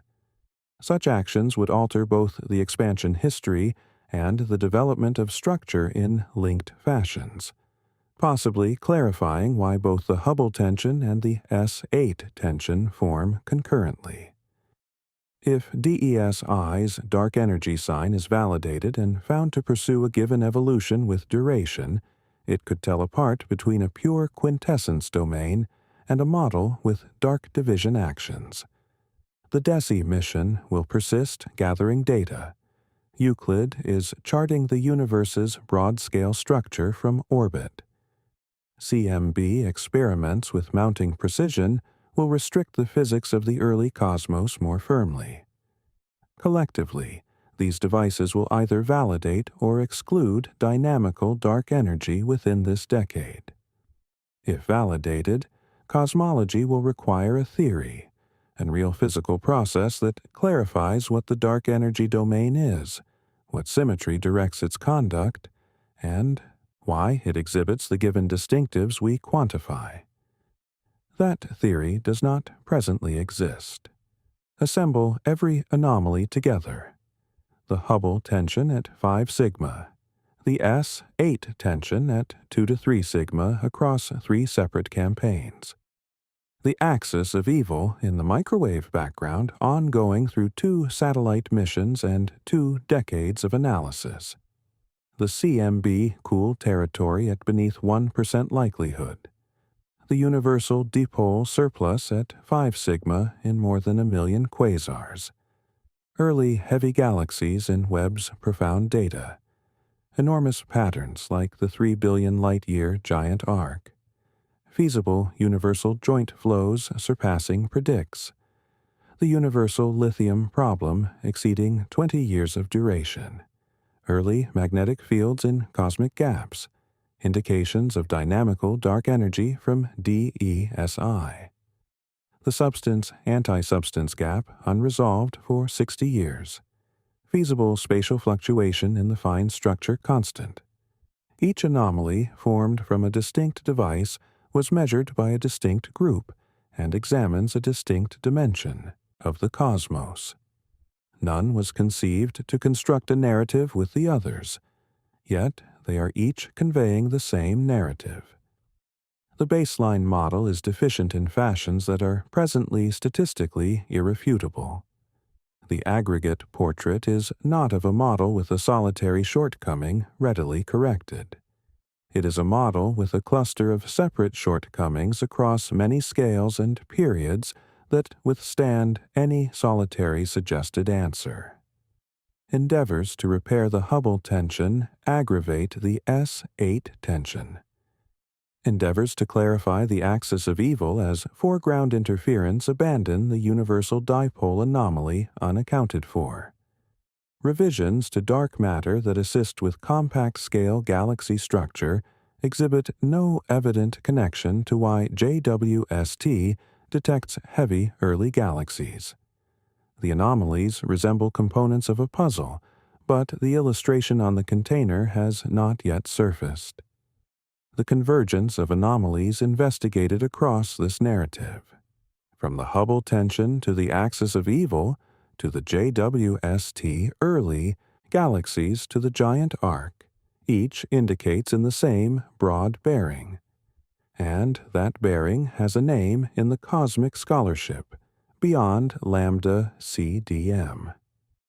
This expression does not signify the present model is mistaken in every predict. It signifies the model is deficient in given fashions that are presently growing quantifiable. The matter of what resides beyond lambda CDM is the main conceptual challenge of the present period. The response might be a solitary fresh ingredient, a dynamical dark energy domain with a given equation of state or multiple. dark matter with self-action, plus revised gravity on broad scales, plus a polishing of inflationary predicts. The devices being built and deployed at this moment will furnish the data. The theoreticians are already developing the forms. The settlement, whatever configuration it assumes, is nearing. That convergence of separate signs is what renders the present instant in cosmology remarkable. The history of science holds many solitary anomalies that, in the end, dissolved with superior data. A dozen concurrent separate anomalies showing in the same broad bearing toward a model that is reliably deficient is something opposing, something greater. Lambda CDM was built upon a compact quantity of foundational premises. That general relativity properly describes gravity at every dimension. That dark matter is cold and non-interacting. That dark energy is a cosmic constant, and that the cosmos is isotropic and uniform at grand scales. These premises were not arbitrary. They were the most direct selections fitting with accessible data at the occasion, and they produced a model of extraordinary predictive capability, showing data that extends from the first minutes of reality to the current day across a dynamic spectrum of extent and energy that no other physical theory matches. Lambda CDM merits its standing as science's most thorough cosmic characterization. What the anomalies are disclosing one by one is that some of these foundational premises may be guesses rather than precise realities. Dark energy may be a dynamical domain rather than a constant. Dark matter may exhibit distinctives beyond elementary gravity action. The cosmos may exhibit broad-scale structure exceeding the uniformity dimension. General relativity may conduct itself differently on universal scales than it does regionally. Any solitary one of these revisions, if validated, would demand a methodical overhaul of the baseline model. Many validated revisions would demand something nearer to a fresh structure. The investigators confronting these anomalies are not pursuing problem. They are physicists and astronomers who invested careers assisting in building Lambda CDM, who grasp its triumphs more fully than its opponents, and who are being compelled by their personal devices to confront its shortcomings. They approach each anomaly with suitable doubt. They examine their methods, pursue methodical errors, and insist on replication before reaching firm determinations. The reality that the anomalies have endured this procedure, that 5 sigma signs persist at 5 sigma following years of inspection, is exactly what renders them strong. The nearing generation of devices is already in progression. The Vera Rubin Observatory will examine billions of galaxies, assessing the compact scale predicts of dark matter models and the broad-scale predicts of uniformity and structure development. Euclid is charting hundreds of millions of galaxy shapes to restrict dark energy and quantify the S8 variable with fresh exactness. CMBS-4 will generate microwave background charts orders of value more perceptive than Planck's. The Square Kilometre Array will examine radio emitters across the complete heavens, granting the universal dipole reading the figures required to either validate the anomaly at clear weight or close it finally. The concluding insight from the gathering of anomalies concerns the character of scientific assurance. Lambda CDM is concurrently the most achieved and the most fully examined cosmic structure in history, and the analysis has disclosed genuine problems. This is not a justification for doubt about science. It is science working as conceived.